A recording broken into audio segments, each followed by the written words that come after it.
Saban hari keperluan hidupan di dunia ini, yaitu manusia, semakin berkembang atau meningkat mengikut peredaran zaman yang berlaku. Dalam hal ini, banyak hutan-hutan yang diteroka untuk tujuan tertentu, sama ada untuk mengaut atau mengambil sumber hutan untuk keperluan sendiri ataupun pertanian dan juga untuk kawasan perumahan. Sudah terang lagi bersuluh, mereka tidak sadar bahwa daripada aktiviti-aktiviti yang mereka lakukan telah memberi kesan negatif kepada hidupan liar yang tinggal di dalam hutan serta tumbuhan. Dalam hal ini, kami akan membincangkan apakah punca yang menyebabkan habitat haiwan dan tumbuhan terancam. Kajian ini disertai oleh 6 orang peserta daripada kursus HJNS 3192, Falsafah dan Isu Semasa yang dibimbing oleh pensyarah Encik Faizuddin bin Ramli. Bagi tidak membuang masa, mari kita lihat satu persatu isi untuk tajuk kami.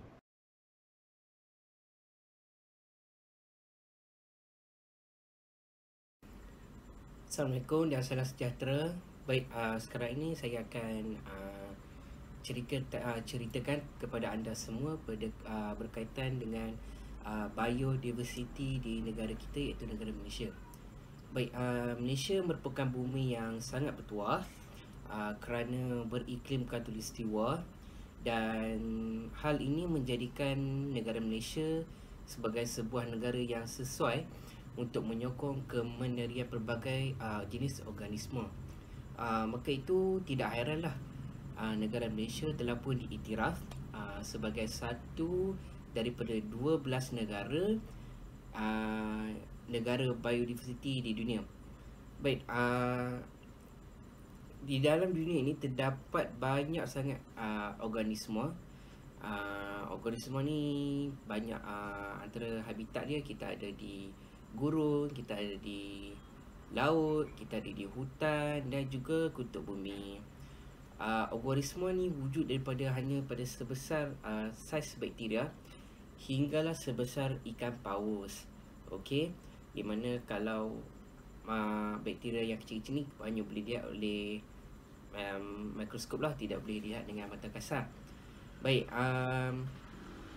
biodiversity ataupun kepelbagaian biologi adalah variasi pelbagai bentuk kehidupan yang ada di bumi ni.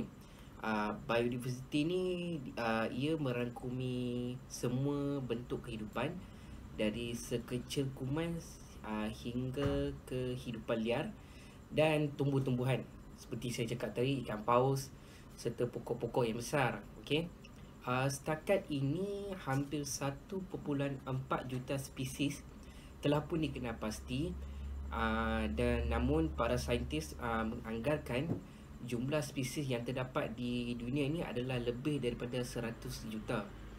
Baik, biodiversity ni kebiasaannya dia terbahagi pada 3 peringkat, iaitu yang pertama ialah diversity genetik, dan yang kedua ialah diversity spesies, dan yang terakhir ialah diversity ekosistem. Hai, nama saya Daniela Eden Osman. Hari ini saya akan share mengenai diversity genetik, di mana diversity genetik ini tergolong dalam 3 peringkat biodiversity. Diversity genetik ini merupakan kepelbagaian dalam spesies. Misalnya, kita melihat pelbagai perbezaan kita bersama dengan rakan-rakan. Contohnya, rakan kita mempunyai rambut lurus, keriting, dan ada yang tinggi, ada yang rendah. Dan itu dipanggil sebagai diversity genetik. Dan ini semua disebabkan kepelbagaian dan juga perbezaan genetik. Itu sahaja dari saya, sekian. Salam sejahtera dan hai semua. Untuk kali ini saya ingin bercakap mengenai diversity species.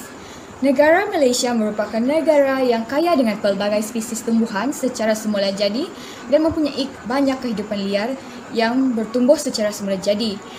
Oleh kerana suhu Malaysia merupakan suhu yang sesuai untuk pembiakan pelbagai spesies, kehidupan dan pertumbuhan tersebut.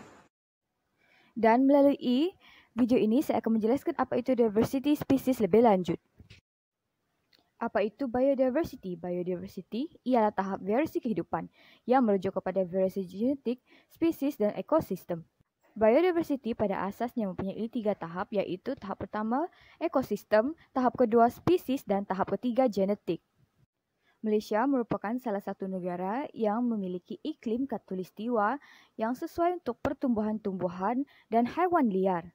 Sebilangan besar negara Malaysia diliputi hutan hujan yang mempunyai banyak spesies tumbuhan dan haiwan. Wilayah laut Malaysia yang besar memiliki pelbagai kehidupan yang terdiri pada Coral Triangle. Kewujudan spesies tersebut adalah penting untuk kehidupan kita yang berfungsi sebagai sumber makan, oksigen, perubatan dan sebagainya. Secara kesimpulannya, kewujudan pelbagai spesies tersebut adalah penting untuk kehidupan kita. Oleh itu, marilah kita sama-sama memelihara kewujudan spesies yang ada di negara kita saat ini. Sekian, terima kasih. Selamat pagi, saya ingin mengucapkan kepada Sue dan rakan-rakan saya sekalian. Hari ini saya ingin bercakap tentang diversity ekosistem. Apa itu diversity ekosistem ya? Okey, maksud diversity ekosistem ialah kepelbagaian habitat seperti laut, hutan dan air pakau dan sebagainya. Ekosistem ini juga turut mempengaruhi secara langsung ke atas bentuk cuaca persekitaran. Sebagai contoh, lembapan yang dibebaskan ke atmosfera melalui hutan hujan menyebabkan hujan ribut malam dan juga akan menghadkan kadar kehilangan air daripada kawasan dan membantu mengawal suhu permukaan. Sementara itu, dalam iklim sejuk, ekosistem akan bertindak sebagai penembat dan tampan bagi mengurangkan kesan suhu dingin. Diversity bukan sahaja penting dalam proses menstabilkan iklim, malah ia juga memainkan peranan untuk mengurangkan kesan dan bencana alam. Hutan dan padang rumput jugalah sangat penting dalam membantu. Hutan dan padang rumput juga sangat penting dalam memainkan peranan untuk mencegah daripada akisan. Bagi sesetengah pantai seperti pantai Paya Masin, Paya Bakau dan sebagainya juga sangat penting dalam menghalang berlakunya hakisan pinggir pantai serta mengurangkan kesan bencana alam. Assalamualaikum warahmatullahi wabarakatuh. Nama saya Haziq Nafiz bin Masuki. Hari ini saya akan menerangkan tentang peranan biodiversity. Biodiversity ini terbahagi kepada dua, iaitu kepentingan kepada manusia dan yang kedua ialah kepentingan kepada alam sekitar. Yang kepada alam adalah untuk mengekalkan kitaran hidrologi kerana hidupan semula berfungsi sebagai penyerapan. Air dan tanah dibebaskan melalui proses transpirasi.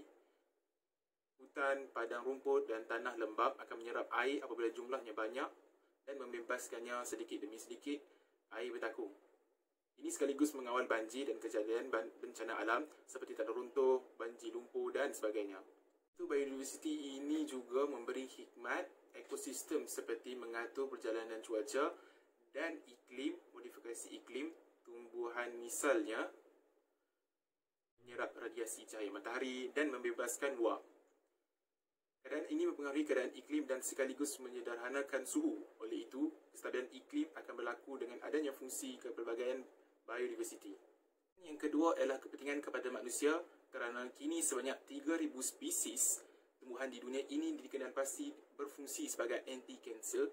Dijangka sumbangan kekayaan kepelbagaian biodiversity ini menyumbang $8 bilion.